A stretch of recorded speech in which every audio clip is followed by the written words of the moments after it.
Hello friends, welcome in bright future nurses hub. Friends, आज हम आपके लिए लेकर आए हैं important questions.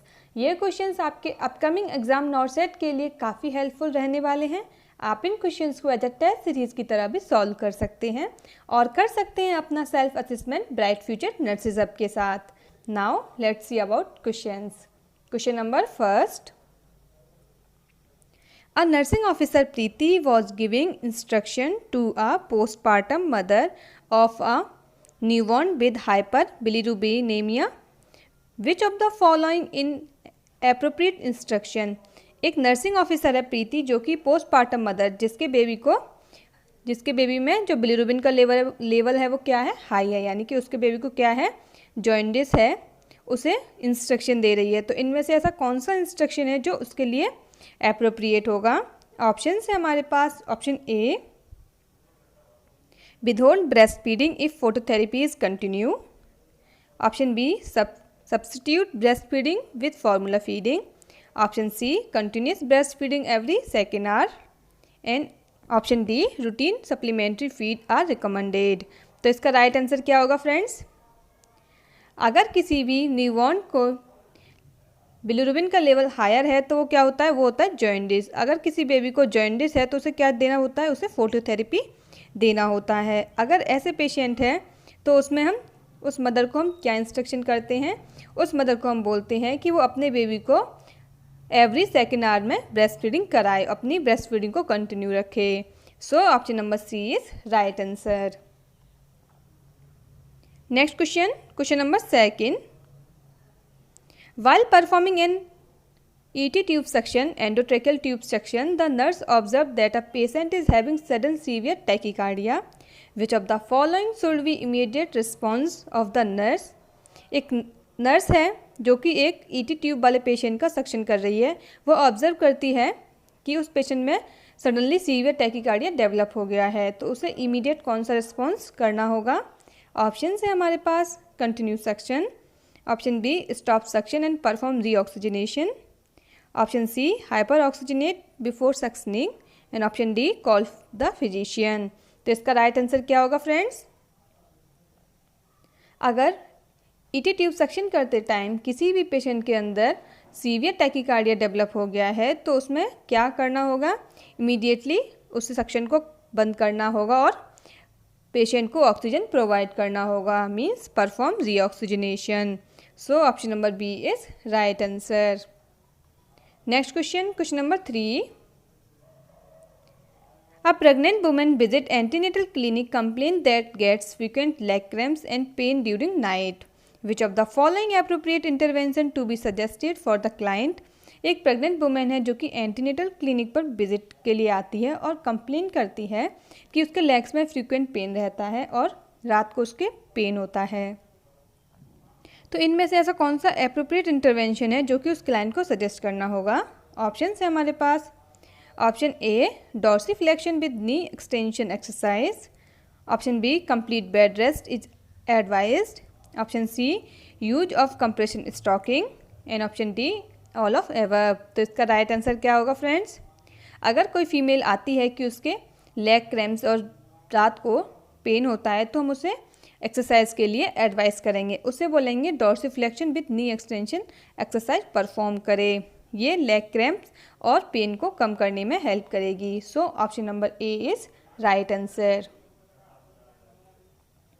Next question, question number 4, A 32-year-old male patient is admitted to an acute care psychiatric ward. The patient starts showing aggressive tantrum. Which of the following action by the nurse is priority? एक 32-year-old male patient है जो कि acute psychiatric ward में admit हुआ है। वो patient अपना aggressive tantrum show करता है, तो इनमें से कौन से एक्शन को नर्स को प्रायोरिटी देनी होगी? ऑप्शन है हमारे पास। Option A, wait until the patient calm down on his own. Option B, administer sedative SOS। Option C, warn the patient not to do such aggressive act. And option D, call the help to settle down situation.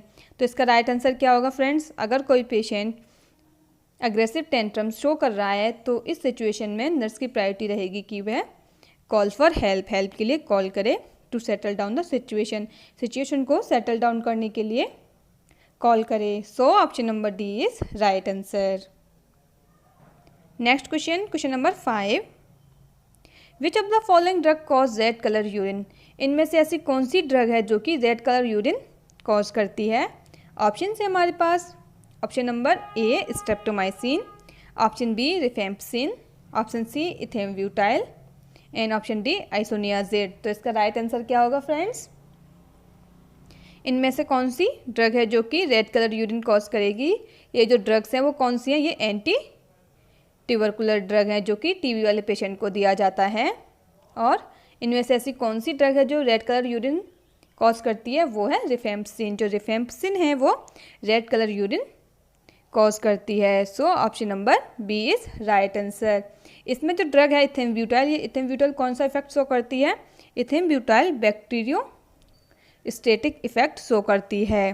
बाकी जो other हैं streptomycin, रिफेम्पसिन, isoniazid, ये कौन सा effect show करती हैं? ये bacteriocidal effect show करती हैं। क्या शो करती हैं? बैक्टीरियोसाइडल इफेक्ट को शो करती हैं। मोस्टली एक क्वेश्चन पूछा जाता है कि इनमें से कौन सी ड्रग है जो कि बैक्टीरियोस्टैटिक है, तो वो कौन सी होती है? इथेम्ब्यूटाइल होती है। बाकी जो अदर ड्रग्स है वो कौन सी हैं? बैक्टीरियोसाइडल ड्रग हैं। तो इस क्वेश्चन का राइट आंसर क्या हुआ? इस क्वेश्चन का राइट आंसर हुआ रेड कलर यूरिन कौन सी ड्रग कॉज कर रही है? रिफेम्पसिन। Next question number 6, a 65-year-old patient admitted in long-term care facility has developed pressure ulcer. On assessment, the nurse found that the bone is visible and palpable on the bone site. The nurse knows the stage of pressure ulcer is। एक 65-year-old patient है जो कि long term care facility unit में admit हुआ था और उसके अंदर प्रेशर अल्सर डेवलप हो गए हैं। तो जब नर्स असेसमेंट करती है तो उसे दिखता है कि जो उसका पेशेंट का प्रेशर अल्सर वाली जगह है उसमें से उसको बोन भी दिख रही हैं और जो बोन साइट है वो पाल्पेबल भी है। तो इस स्टेज को देखकर नर्स कौन सा स्टेज पता करेगी कि ये प्रेशर अल्सर का कौन सा स्टेज है? ऑप्शन है हमारे पास option A stage 1, option B stage 2, stage 3 या 4th स्टेज। तो इसका राइट आंसर क्या होगा फ्रेंड्स? स्टेज 1 में क्या होता है? स्टेज 1 में सिर्फ रेडनेस और वार्म और डिस्कलरेशन देखने को मिलता है। स्किन का रेडनेस देखने को मिलती है, वार्म मिलता है और स्किन का डिस्कलरेशन देखने को मिलता है। और सेकंड स्टेज में क्या होता है? इसमें क्या होता है? जो स्किन होती है वो पार्शियली रप्चर हो जाती है, यानी कि जो हल्का स्किन है वो रप्चर दिखाई देगा। ठीक है, थिकनेस जो है डर्मिस की पार्शियली रप्चर दिखाई देती है इसमें। और थर्ड स्टेज में क्या होता है? थर्ड स्टेज में जो सबक्यूटेनियस फैट होता है वो विजिबल होता है। क्या होता है? सबक्यूटेनियस फैट विजिबल होता है। और फोर्थ स्टेज में क्या होता है? फोर्थ स्टेज में होता है कि जो बोन, फेस या टेंडम ये सब देखने लगते हैं फोर्थ स्टेज में। तो इसका राइट आंसर क्या होगा फ्रेंड्स? अगर और क्वेश्चन में हमसे क्या पूछा है? क्वेश्चन में पूछा है बोन विजिबल हैं, तो बोन कौन से स्टेज में विजिबल हो रही हैं? बोन विजिबल हो रही है 4th स्टेज में। So option number D is right answer. Next question number 7, the bullet train project in India is launched with the support of which of the following country? जो India के अंदर bullet train project launch हुआ था वो कौन सी country के support से launch हुआ था? ऑप्शन है हमारे पास रसिया, जर्मनी, जापान या कोरिया। तो इसका राइट आंसर क्या होगा फ्रेंड्स? इनमें से कौन सी कंट्री के साथ बुलेट ट्रेन प्रोजेक्ट लॉन्च हुआ था? जापान के साथ। Option number C is right answer. Next question number 8, during post operative care of a infant with cleft palate repair the nurse should position the baby in which of the lying position of the following position? एक infant है जो कि post operative के बाद उसे cleft lip की surgery हुई थी। पोस्ट ऑपरेटिव के बाद उसे कौन सी पोजीशन देनी चाहिए पेशेंट को? जो बेबी है और जो गिवन पोजीशन है, इनमें से ऐसी कौन सी पोजीशन है जो कि हमें क्लेफ्ट पैलेट वाले पेशेंट को देनी है? ऑप्शन से हमारे पास on side, in an infant seat, prone या सुपाइन। तो इसका राइट आंसर क्या होगा फ्रेंड्स? क्लेफ्ट लिप वाले बेबी को, इन्फेंट को हमें ऐसी पोजीशन देती है जिससे कि अगर कोई भी ड्रेनेज आए तो वो बाहर निकल जाए, यानी कि फैसिलिटेट हो जाए कोई भी ड्रेनेज है। तो ऐसी कौन सी पोजीशन है जिसमें से अगर कोई ड्रेनेज आता है उसके क्लेफ्ट लिप रिपेयर से तो वो ड्रेनेज जो है वो फैसिलिटेट हो जाएगा। तो वो कौन सी पोजीशन में हो सकता है? वो ओनली प्रोन पोजीशन में हो सकता है। So option number C is right answer. बाकी अदर जो सुपाइन है, अगर हम पेशेंट को सुपाइन पोजीशन देंगे तो इसमें एस्पिरेशन के चांसेस रहेंगे। जो भी ड्रेनेज आएगा वो पेशेंट एस्पिरेट कर सकता है और एयरवे उसका ब्लॉक हो सकता है, तो हम उस पेशेंट को सुपाइन पोजीशन तो नहीं देंगे। साइडलाइन जो पोजीशन होती है वो भी ड्रेनेज को फैसिलिटेट करने में हेल्प करेगी, लेकिन जितना प्रोन कर सकती है वो उसके कंपेयर में कम करेगी। तो पेशेंट को post of cleft lip palate के पोस्ट ऑफ वाले पेशेंट को जो बेस्ट पोजीशन है वो ओनली प्रोन पोजीशन है। So option number C is right answer. Next question, question number 9, which of the following color coding bag used in hospital to dispose human anatomical waste such as body part?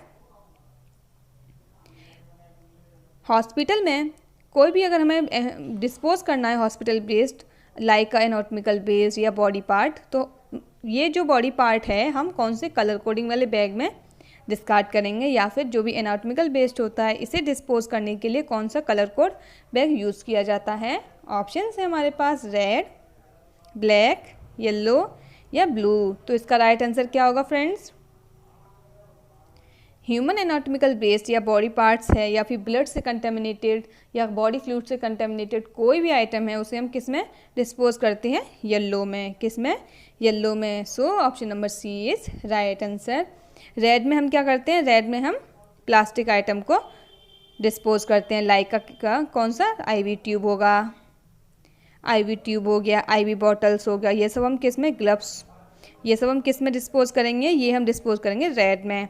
और black में क्या करते हैं? Black में सीधा general waste dispose करते हैं। कौन सा? जनरल वेस्ट, रैपर वगैरह, इन सबको हम किस में डिस्पोज करते हैं? ब्लैक में। और ब्लू में हम ग्लास आइटम को डिस्पोज करते हैं, जैसे कि वाइल, एम्प्यूल, इन सबको हम किस में डिस्पोज करेंगे? ब्लू में। और क्वेश्चन में क्या पूछा है? क्वेश्चन में पूछा है एनाटॉमिकल वेस्ट, तो एनाटॉमिकल वेस्ट किस में जाएगा? बॉडी पार्ट्स, येलो में।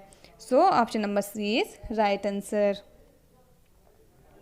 Next question, question number 10, the vaccine that form blister and leaves permanent scar in the babies. इनमें से ऐसी कौन सी वैक्सीन है जो कि ब्लिस्टर फॉर्म करती है और एक परमानेंट स्कार छोड़ देती है? ऑप्शन है हमारे पास DPT, BCG, मीजल्स या पेंटावेलेंट। तो इसका राइट आंसर क्या होगा फ्रेंड्स? इनमें से कौन सी वैक्सीन है जो कि स्कार लीव करती है? तो इसका राइट आंसर होगा BCG। कौन सी? BCG जो वैक्सीन है वो एक परमानेंट स्कार लीव करती है इस टाइप से। और BCG की फुल फॉर्म क्या होती है? BCG की फुल फॉर्म होती है बैसिलस कॉम्टी ग्यूरिन। क्या होते हैं? Bacillus Calmette Guérin. इसे हम किस में डाइल्यूट करते हैं? इसे हम डाइल्यूट करते हैं NS के साथ। किसके साथ? हम इसे NS के साथ डाइल्यूट करते हैं और ID पेशेंट को दिया जाता है 26 गॉज की निडल के साथ, जो BCG वैक्सीन है। और ये कहाँ दी जाती है? ये लेफ्ट डेल्टर्ड मसल पे दी जाती है। Next question, question number 11, identify the device instrument show in the photograph. जो ये फोटोग्राफ्स है इसमें जो ये इंस्ट्रूमेंट शो किया गया है इसका क्या नेम है? ऑप्शन है हमारे पास option A Doyen's retractor, Deaver's retractor, anterior vaginal wall retractor या HSG कैनुला। तो इसका राइट आंसर क्या होगा फ्रेंड्स? ये जो यहाँ इंस्ट्रूमेंट शो किया गया है ये क्या है और इसका क्या यूज़ होता है? ये जो यहाँ इंस्ट्रूमेंट दिया गया है इसे हम क्या बोलते हैं? इसे हम बोलते हैं डॉइंस रिट्रैक्टर। क्या बोलते हैं? डॉइंस रिट्रैक्टर। डॉइंस रिट्रैक्टर को किस में यूज़ किया जाता है? जो डॉइंस रिट्रैक्टर है वो सर्जरी के टाइम यूज़ किया जाता है, जैसे किसी का सिजेरियन सेक्शन हुआ है या किसी का हिस्टेक्टमी होनी है तो उस सिचुएशन में इसे यूज़ करते हैं। और क्यों यूज़ करते हैं? जो कि सर्जिकल साइड होती है उसे पैड करने के लिए डॉइंस रिट्रैक्टर का यूज़ किया जाता है। तो ये क्या हुआ? ये है Doyen's retractor. Next question, question number 12, the pelvic shape that a poorest prognosis for vaginal delivery. Vaginal delivery के लिए इनमें से ऐसा कौन सा पेल्विक शेप है जो कि पुअरेस्ट प्रोग्नोसिस शो करेगा? ऑप्शन है हमारे पास पेटिप्लॉइड, एंथ्रोपॉइड, एंड्रॉइड या गायनिकॉइड। तो इसका राइट आंसर क्या होगा फ्रेंड्स? जो गायनिकॉइड पेल्विस होता है ये क्या होता है? ये वेजिनल डिलीवरी के लिए बेस्ट पेल्विस होता है। कौन सा पेल्विस होता है? बेस्ट पेल्विस होता है। अगर ये बेस्ट है गायनिकॉइड तो पुअरेस्ट प्रोग्नोसिस वाला कौन सा होता है? पुअरेस्ट प्रोग्नोसिस वाला होता है पैटीप्लॉइड और एंड्रॉयड। कौन सा होगा? जो पैटीप्लॉइड और एंड्रॉयड होते हैं ये दोनों कैसे शो करते हैं? पुअरेस्ट प्रोग्नोसिस शो करते हैं, क्योंकि जो इनका शेप होता है वो कैसा होता है? इनका जो शेप होता है वो फ्लैट होता है, वाइड होता है और शॉर्ट ओवल शेप होने की वजह से ये वेजिनल डिलीवरी के लिए पुअर होते हैं। So option number A and C is right answer. Next question, question number 13, which of the following coloured IV cannula used of infant. Infant में इनमें से ऐसा कौन सा कलर है जो कि कलर का IV कैनुला यूज़ करते हैं? ऑप्शन है हमारे पास, option A grey, pink, yellow या ग्रीन। तो इसका राइट आंसर क्या होगा फ्रेंड्स? इन्फेंट में कौन से कलर का IV कैनुला यूज़ करते हैं? पेशेंट में जो यूज़ करते हैं वो कौन से कलर का करते हैं? येलो कलर का कर सकते हैं और पर्पल कलर का कर सकते हैं। और येलो कलर कौन से नंबर का होता है? येलो जो होता है वो 24 होता है और पर्पल 26 होता है, जो कि हम इन्फेंट और न्यूबॉर्न में यूज़ कर सकते हैं। So option number C is right answer. जो येलो है वो इन्फेंट में यूज़ किया जाता है और 24 नंबर का होता है। जो ग्रे होता है, ग्रे कितने नंबर का गॉज का होता है? ये 16 गॉज का होता है। और पिंक जो होता है वो 20 गॉज का होता है और ग्रीन 18 गॉज का होता है। और इन्फेंट में मोस्टली येलो यूज़ किया जाता है 24 गैस का। Next question, question number 14, amputation that involve all thighs. Amputation from the hip to the knee joint is known as. अगर किसी पेशेंट का एम्पुटेशन किया गया है जो कि हिप से लेके पूरा नी जॉइंट तक किया गया, इतने को एम्पुटेशन किया गया है, तो इस एम्पुटेशन को क्या बोलते हैं हम? ऑप्शन है हमारे पास, transfemoral amputations, option B transtibial amputation, lower limb amputation या फिर हिप डिसआर्टिकुलेशन एम्पुटेशन। तो इसका राइट आंसर क्या होगा फ्रेंड्स? अगर किसी पेशेंट के अंदर जो एम्पुटेशन किया गया है वो कहाँ से कहाँ तक किया गया है? वो किया गया है एबव द नी, यानी कि हिप से लेके नी तक या फिर नी से ऊपर तक किया गया है, तो इसे हम बोलते हैं transfemoral amputation. So option number A is right answer, क्योंकि क्वेश्चन में क्या पूछा है? क्वेश्चन में पूछा है नी से लेके, यानी हिप से लेके नी तक, मीन्स नी से ऊपर का एबव का जितना भी पार्ट अगर एम्पुटेशन करते हैं तो उसे बोलते हैं transfemoral. So option number A is right answer. Next है ट्रांसटिबियल। ट्रांसटिबियल किसे बोलते हैं? अगर नी से लेके एंकल तक का एम्पुटेशन किया गया है तो उसे बोलते हैं हम ट्रांसटिबियल एम्पुटेशन। अगर किसी के अंदर हिप डिसआर्टिकुलेट एम्पुटेशन है तो इसमें क्या आता है? जो एम्पुटेशन होता है हिप जॉइंट से लेके एंटायर थाई पोर्शन रिमूव किया गया है, यानी कि हिप से लेके जो एंटायर थाई पोर्शन है उसे अगर रिमूव करते हैं तो उसे बोलते हैं हम हिप डिसआर्टिकुलेशन एम्पुटेशन। सो इस क्वेश्चन का राइट आंसर क्या हुआ? क्योंकि इसमें थाइज भी रिमूव है और नी जॉइंट तक भी आ रहा है, तो इसे हम बोलते हैं transfemoral. Option number A is right answer. Next question 15, therapeutic use of paracetamol. जो पैरासीटामोल है उसका थेराप्यूटिक यूज़ क्या होता है? ऑप्शन है हमारे पास, prevent nausea vomiting, pain relief या फिर मोशन सिकनेस या ऑल ऑफ एवर। तो इसका राइट आंसर क्या होगा फ्रेंड्स? पैरासीटामोल के लिए क्या यूज़ करते हैं हम? पैरासीटामोल यूज़ किया जाता है, ये क्या होता है? जो PCM टैबलेट होती है या PCM होता है वो क्या होता है? एक एनाल्जेसिक होता है, और या तो ये एनाल्जेसिक होता है, ये एंटीपायरेटिक होता है। क्या होता है? एंटीपायरेटिक, यानी कि ये पेन किलर के रूप में यूज़ कर सकते हैं या फिर किसी पेशेंट को फीवर है तो उसे रिड्यूस करने के लिए यूज़ किया जाता है। तो ऑप्शन के अकॉर्डिंग PCM का थेराप्यूटिक यूज़ क्या होगा? Pain relief. Option number B is right answer. Next question 16, surgical complication that result from such as surgery, sponge gauze piece accidentally set aside patient body is known as। अगर किसी patient का कोई surgery हुआ है, अगर surgical complication एक create होता है कि जो पेशेंट का सर्जरी किया गया था उस टाइम पे जो स्पंज और गॉज पीस यूज़ किया गया था, एक्सीडेंटली वो जो स्पंज और गॉज पीस था वो पेशेंट की बॉडी के अंदर रह गया, तो इस कॉम्प्लिकेशन को हम क्या बोलते हैं? ऑप्शन है हमारे पास, ऑप्शन ए सर्जिकल हीमोस्टेटिक सिंड्रोम, या फिर ऑप्शन नंबर बी क्या है? ऑप्शन नंबर बी है गॉसिपिबोमा या फिर इडियोपैथिक नेक्रोसिस या फिर गॉसिपियम हिरोसिटम। तो इसका राइट आंसर क्या होगा फ्रेंड्स? अगर किसी भी सर्जरी करते टाइम किसी भी पेशेंट के अंदर एक्सीडेंटली कोई भी गॉज पीस या स्पंज पीस रह जाता है तो इस कॉम्प्लिकेशन को क्या बोलते हैं? इस कॉम्प्लिकेशन को बोला जाता है गॉसिपिबोमा। क्या बोलते हैं? गॉसिपिबोमा बोलते हैं। Option number B is right answer.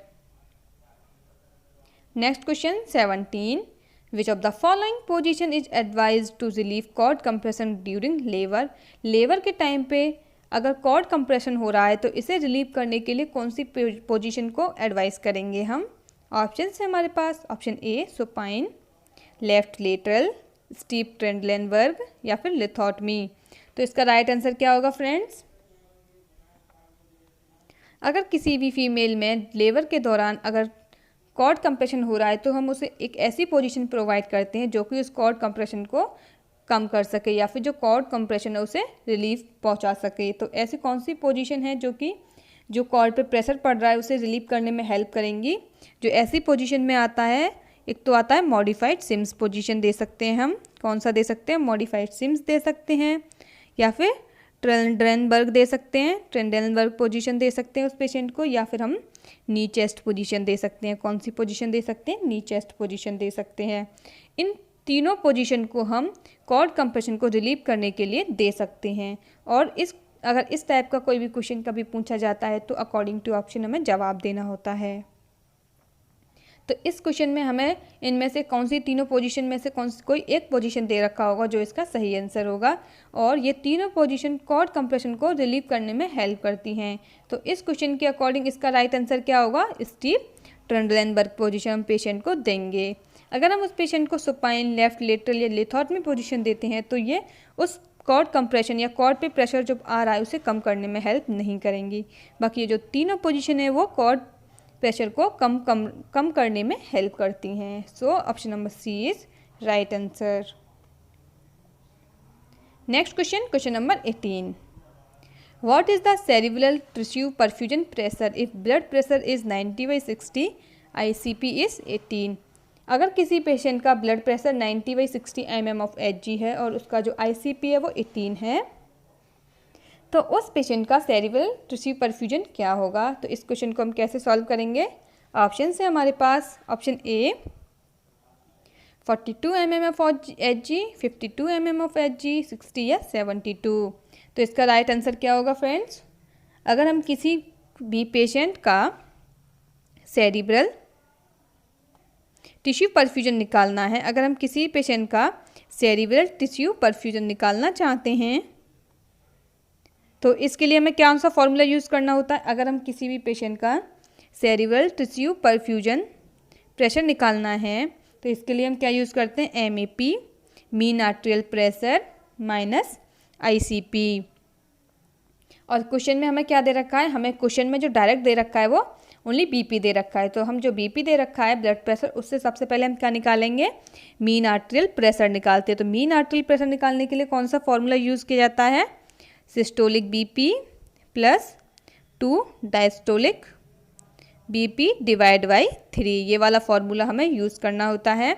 तो सबसे पहले हम क्या निकालेंगे? मीन आर्टेरियल प्रेशर निकालेंगे। तो मीन आर्टेरियल प्रेशर निकालने के लिए सबसे पहले सिस्टोलिक BP लेते हैं, उसके बाद diastolic BP multiply by 2 and divide by 3।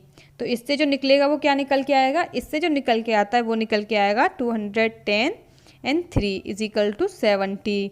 तो MAP यानी कि मीन आर्टेरियल प्रेशर हमारा कितना निकल के आया है? मीन आर्टेरियल प्रेशर निकल के आया है 70। और हमें क्वेश्चन में क्या क्या दे रखा है? हमारा जो फॉर्मूला था टिश्यू परफ्यूजन प्रेशर का वो था MAP माइनस ICP। तो हमारा जो MAP निकल के आया है वो कितना निकल के आया है? वो निकल के आया है 70, और हमारे पास ICP कितना है? 18। तो इसका राइट आंसर क्या आएगा? इसका जो राइट आंसर आएगा वो कितना आएगा? 52 आएगा।